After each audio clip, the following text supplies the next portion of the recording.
this is so important that they have to get to progress in this group. Brendan Rodgers in good form, doesn't seem particularly stressed. He touched on things like he usually touches on these things, the history of this competition in Celtic, and the need for the fans to be on board for the 90 minutes. Just he talked about the maturity his team has shown in this campaign, responding to the Dortmund setback to go and getting results against Atalanta, Leipzig, these kind of things. Obviously there's no injury problems. James Forrest's the only one that's going to be missing, which is a big bonus at this stage after a kind of pretty brutal run of games for Celtic. So they've got a full harsh on James Forrest. Well, yes, he's the only one. I mean, I think James would be quite handy actually for Celtic this spell. But after a run of 9 games, 27 days, to come through that with just one guy out is pretty good going. For me, I mean, Dyson Maeda and Nicholas Kuhn being fit is the absolute be all and end all. Because they two are the ones that have been relied on so much this season and will be again. Interesting. Then with the Swiss press conference as well, which is they're a different situation. Obviously, bottom of the group, 0 points, nil points.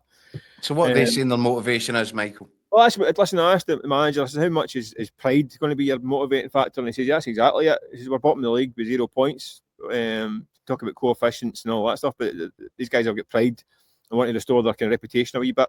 So yeah, that is a factor. Is it not worth a couple of €1 million as well? There is that as well. Listen, the manager's only in the job.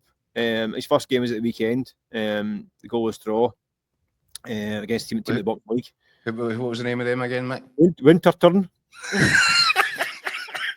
My Flemish is Flemish is speaking Switzerland, French and German, and Flemish is Belgian, isn't it? I thought that was So he's not a great start, but I think it's a third manager in less than a year, isn't it? I've been churning out a few gaffers of late, young boys. Having won the league last year by 12 points, to this year they're sitting 9th, so they're having a bit of a nightmare. Bottom of the Champions League, 9th in their own league. It's a kind of fresh start on the new manager. I'd be interested to see how he plays, because obviously there's a lot made of the way they played in the first half of the season. Didn't really work. I think they played with kind of wingers, 4-2-4 almost, and it backfired spectacularly. So I think they'll play that way against Celtic. So it'll be interesting to see how they approach it. But have you ever been to Bern, Mick? I don't think so. I've been to Zurich and St. Gallen. I don't think I've been to Bern. Let me tell you something. I couldn't recommend it more highly, right? Other than the fact that the kind of locals, they need a shot of adrenaline, right? It's Switzerland, and I kind of find that in Switzerland in general. What a beautiful, picturesque, I mean, it is stunning, but it's such a quiet little place, and it just kind of sums up. I think they're coming into something. I know Cedric Eaton, former Rangers player, is part of the squad, which probably sums up why they're sitting where they are in 36th position in the Champions League right now. But he wasn't the worst, that's for sure. Listen, this will be a culture shock for these guys, and I know they'll have experience, and I know they've played in decent sized stadiums and against decent sized teams, and they've played in the Champions League. But I genuinely think they're in for a bit of a shock tomorrow night. Well, a bit like the last time I was in Switzerland, I got a shock when I seen the price of a pint of lager. Absolutely terrifying. That was a shock that I got, a culture shock. When I got my bar bill. I remember I had a pint of Guinness and I had a meal. It was like fish and all that stuff, and it came out. It was like 40 odd quid, and the pint was about 15 quid. And I thought, this is not going to be a wild night, that's for sure.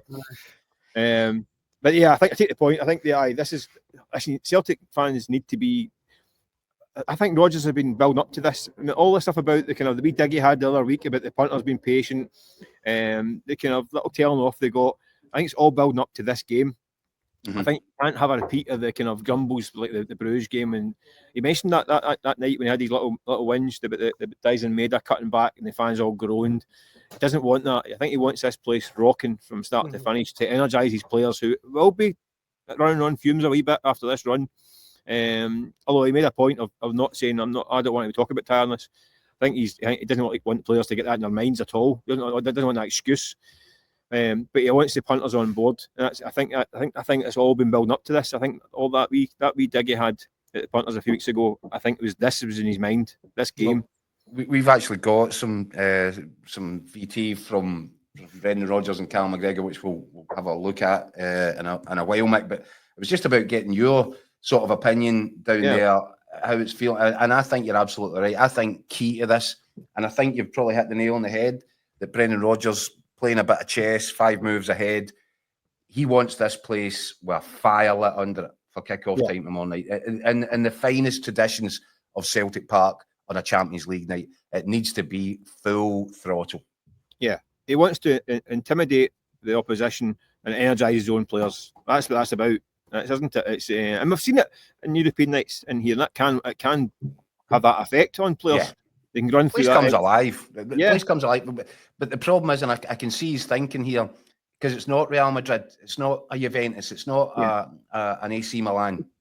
When you've got peak Celtic Park experience. Sometimes it can be a little bit more low-key, but you'd like to think that the fans will understand the importance of this particular game, the big red circle that's been put around it since the fixtures first dropped off the video printer. And the potential here for Celtic over 90 minutes to achieve something which would be, a real feather in the cap to get through into the knockout phase at the first attempt with one game still to spare.